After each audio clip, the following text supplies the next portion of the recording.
Enlazados a través del Zoom con Juan Carlos Matius, él es economista. ¿Cómo está, señor Matius?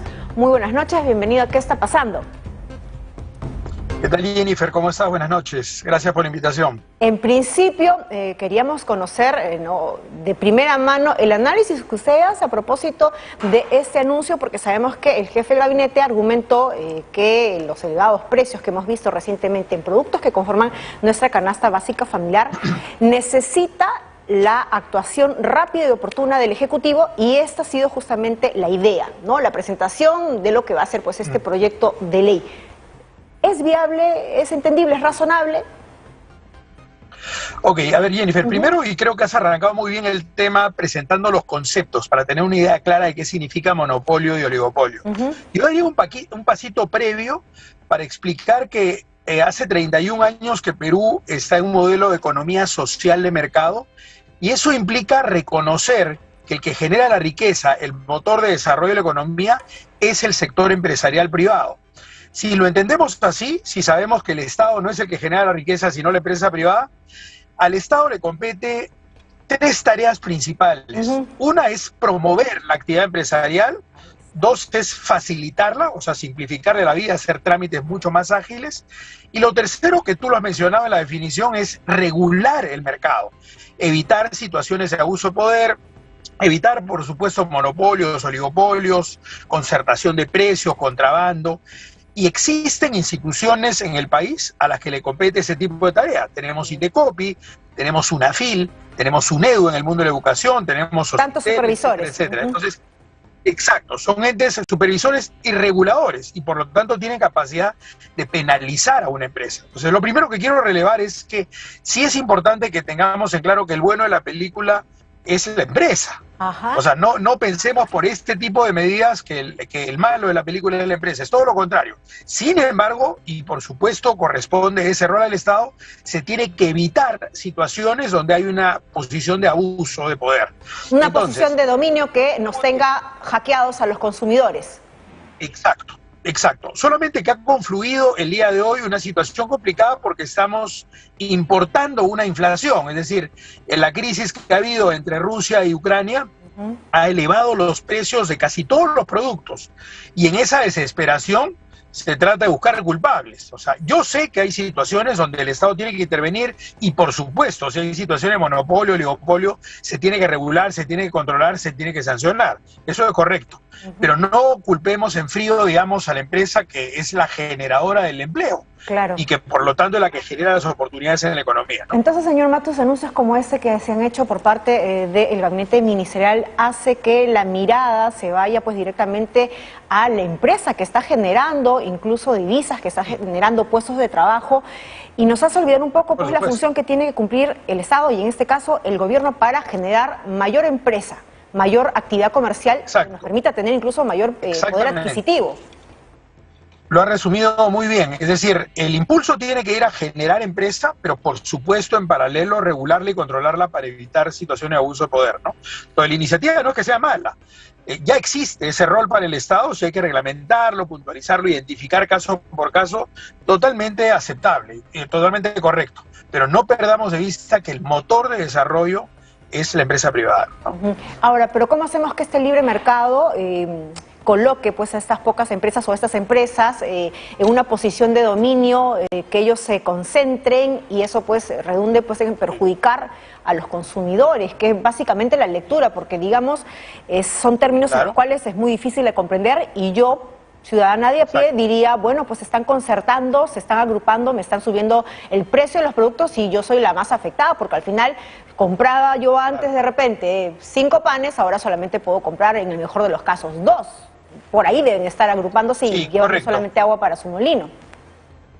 Sí, correcto. En realidad, digamos, primero por eso puntualizar el tema, hay que entender que en realidad esta subida de precios es básicamente por el efecto de lo que viene de afuera, principalmente la invasión de Rusia a Ucrania, porque son países productores de petróleo, son países proveedores de fertilizantes, de granos y cereales, y eso implica que esos insumos suban de precio y rebota en las economías como la nuestra. Tú acabas de mencionarlo, por ejemplo, sube el trigo y esos países son fuertes proveedores de trigo, por consiguiente mañana el pan es más caro, el fideo es más caro, la pasta es más cara. Entonces, hay dos caminos cuando uno enfrenta una situación de abuso de poder. Uno dice, se estatiza a la empresa privada o el Estado entra a competir con el privado. Eso es un error. Ya se ha probado en los 80 acá, se está probando en varios países de América Latina y eso es un error. Definitivamente no es el camino correcto. Y lo otro, que sí es lo correcto, es generar competencia. Facilitar que vengan otros jugadores y en la competencia el precio baja. Imaginémonos que existiera una sola universidad en el país y yo tenga que educarme ahí. Y pueden subir los precios hasta donde quieren. Abren el mercado y tengo 3, 4, 5 alternativas de instituciones académicas locales o afuera, y yo como consumidor tengo mayores alternativas y la competencia para mantenerse en pie tiene que ir bajando sus precios. Exacto. Y competir ofreciéndome servicios mejores. Entonces, esa es un poco la figura. Una salida paralela podría ser entonces facilitar mayores herramientas y mecanismos para que se genere mayor empresa, mayor producción, pero anuncios como el incrementar la remuneración mínima vital, pues hace en definitiva todo lo contrario, ¿no? Claro, terminas perjudicando a la micro pequeña empresa que no puede pagar esos salarios, y además no perdamos de vista que casi el 80% del país es informal. Por consiguiente, si tú dices la PEA, la población económicamente activa, es de 17.700.000 peruanos que trabajan o están buscando trabajo, están en edad para trabajar. Y de eso consideras que 3.800.000 son los formales que trabajan. De esos 3.800.000, 3,5 millones ganan más que el sueldo mínimo. Por lo tanto, solamente estás beneficiando con la subida del sueldo mínimo una pequeña porción, y beneficiándolo entre comillas, porque el micro y pequeño empresario no puede pagar ese salario mayor. Y al final, si tiene 2 empleados, probablemente termine diciendo, uno se va, y está generando desempleo en lugar de contribuir a mayor empleo y mayores beneficios para el trabajador, ¿no? Claro que sí. Y entonces, yendo por ese camino, ¿cómo generamos herramientas o recursos o normativas que faciliten y que mejoren pues la posibilidad de hacer empresa a los más pequeñitos? Porque finalmente los más grandes siempre son los que sobreviven, ¿no? Porque incluso llegan a comprar a los más pequeños. Correcto. O incluso son los que pueden acceder a estos beneficios como el Reactiva Perú, ¿no? Recordemos en pandemia, cuántas microempresas prácticamente se han disuelto, ¿no? O sea, han desaparecido. Cierto, Jennifer. Ahí hay dos cosas que una empresa pequeña, como la que tú mencionas como ejemplo, una empresa mediana, una grande, cualquier inversionista de cualquier escala busca dos cosas: estabilidad macroeconómica y seguridad jurídica. Claro. Y ninguna de las dos cosas la puedes garantizar el día de hoy. Las variables económicas se están moviendo, la inflación se está disparando, la economía está creciendo mucho menos versus lo que ha crecido en los años previos. Y el ruido político. Por otro lado, la seguridad jurídica, reglas de juego. Reglas de juego. Si yo voy a invertir, tú tienes que decirme cuál es el sistema tributario que va a regir para mi pequeña o mediana o gran inversión. No me puedes decir voy a cambiar las condiciones de inversión haciendo aparecer al empresario como el malo, porque obviamente me asusto y no invierto hasta que no me aclares cuáles son las nuevas reglas de juego.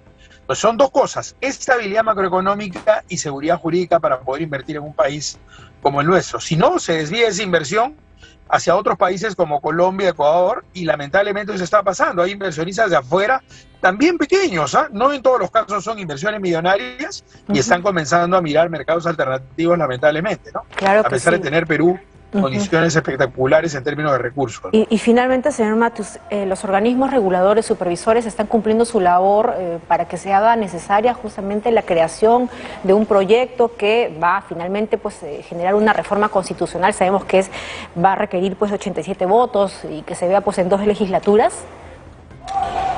Buen punto el que mencionas. Difícil respondértelo como paquete porque hay un poco de todo. Yo sí creo que muchas de las agencias reguladoras están haciendo una tarea importante. Te pongo un ejemplo en el mundo de la educación. SUNEDU ha permitido levantar la valla y mejorar los estándares de calidad en la educación.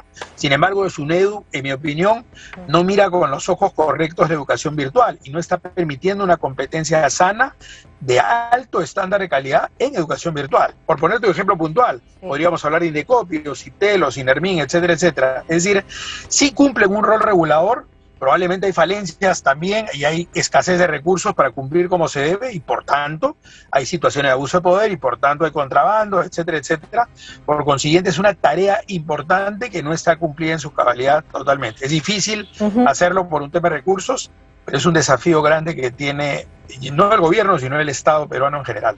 Perfecto, muchísimas gracias. Siempre es interesante conversar con usted porque nos aclara tanto el panorama económico en su especialidad. Hemos estado conversando con Juan Carlos Matius, economista, y ahora sí, nosotros vamos a hacer